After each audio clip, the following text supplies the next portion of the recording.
Okay. Now, what you're probably thinking right now is, wait a minute. I can't see God, but I can dissect a brain. I mean, it's like, this thing is, this physicalistic assumption about determinism, is it really on all fours with all these guys?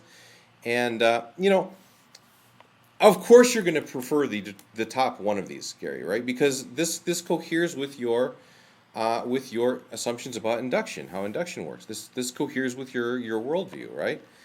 Okay, and so let's double click on this deterministic causal chain. So this is basically the top row, and I've expanded out all the options here, right? So let's, if we really want to say that this is causally deterministically caused at every step of the way, this is what it looks like, right? We start out from the Bohm interpretation of quantum mechanics, right, which is a deterministic interpretation of quantum mechanics, all right? So since that's deterministic, that makes the quantum mechanics deterministic, which makes the chemistry deterministic, which makes the neurons deterministic, which makes all of our higher level behaviors deterministic, which makes the fairness deterministic in the end, right? Okay, well, my strategy, throughout this entire video series has been to subject each stage of this, each stage of this causal chain to the strictest scrutiny, right? Okay, so let's go through it step by step here. The Bohm interpretation. Okay, this really is in God matrix territory. Okay, no empirical evidence is going to tell you whether the Bohm interpretation is true or the Bohm interpretation is false. It's this one really is on all four with no empirical evidence is going to tell you whether God is really just making this up as he goes along, or whether we're really in the matrix or not. This one is on all fours with that, right?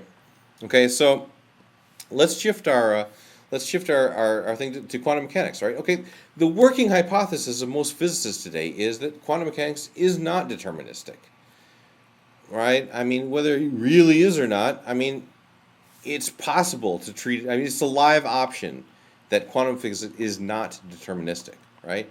So let's march up the chain here, okay?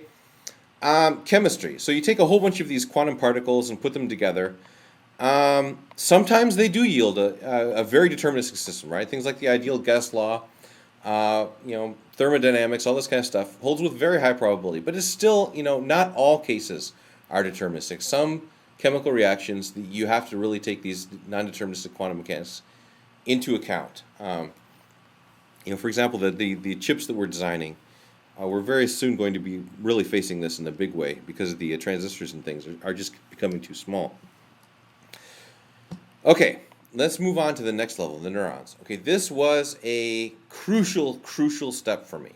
Okay, conventional wisdom has it that at the level of the neurons, when you're talking about neurons, all these quantum effects are gone. Neurons really can be described as a deterministic system.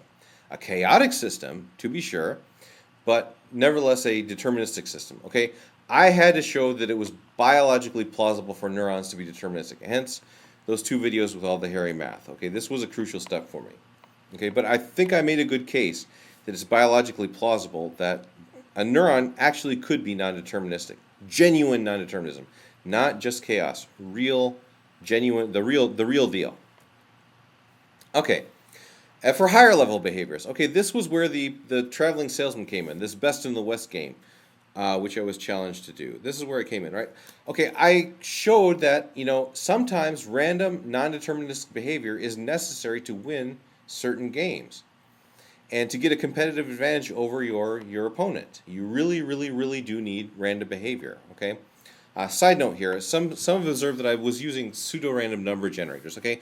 I'm going to post a follow-up video to that one showing that the worse random numbers you have, okay, the closer the numbers, the sequence of numbers you have is to being non-random, or the more patterns there are in that the worse this traveling salesman game gets paid. So I will address those concerns.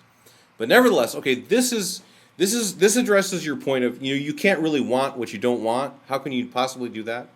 Well, in point of fact, we do things which we know aren't good for us all the time. And what I'm saying is there's a reason for that. Okay, in order to achieve the optimal level, sometimes you have to just strike out, completely in the blue, doing things that look, for all apparent reasons, completely random.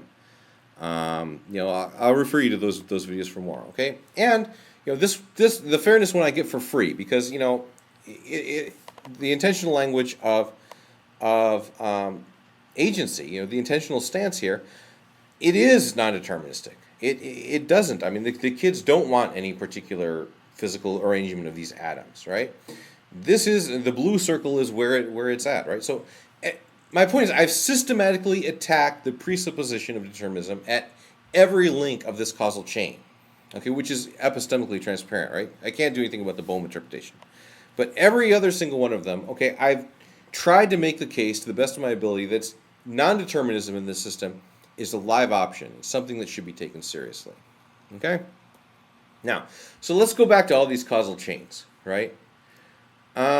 Yes, okay, these pink bubbles, they're all different. And the empirical data cannot disambiguate between these guys. It just can't, okay? But the blue bubbles are the same, okay? And the blue bubbles, this is the intentional stance, okay? This stance explicitly recognizes choice. When the kids ask me to cut the pie, they explicitly recognize that I have a choice as to how I will cut it, right? And I explicitly recognize that if I don't cut it the right way, they have the choice to make my life miserable, right? The blue bubbles, okay, this is why I claim that every interaction we have with another human being is evidence for free will. Because the evidence accrues, it focuses on these blue bubbles, right? Okay, I claim there is nothing more empirically verified than that we have free will. Because interacting with other people is continual, okay? As we are a social species, okay? This is the intersubjective sense. Almost everything we do is in coordination with hundreds of other people. And anytime we're dealing with other people, if there's any vocabulary which is inevitable to use, it's this blue bubble vocabulary of the intentional stance.